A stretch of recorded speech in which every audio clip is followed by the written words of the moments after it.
நீதிமொழிகள் அதிகாரம் 22 இறை திருவசனங்கள் 1 ஆரம்பிக்கிறது. திரண்ட செல்வத்தை விட நற்பெயரை தெரிந்து கொள்வது மேல். வெள்ளியையும் பொன்னையும் விட புகழை பெறுவதே மேல்.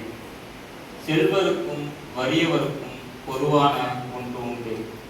ஏனெனில் அனைவரையும் உண்டாக்கியவர் ஆண்டவரே.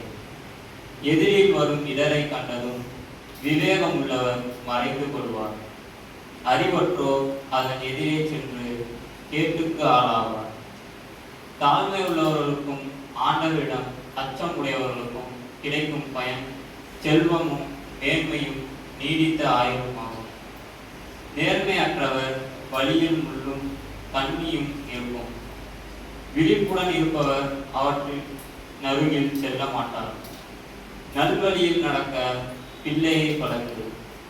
முதுமையிலும் அவர் அந்த பழக்கத்தை விட்டுவிட மாட்டார். ஆண்டவர் வழங்கும் அருள்வாக்கு.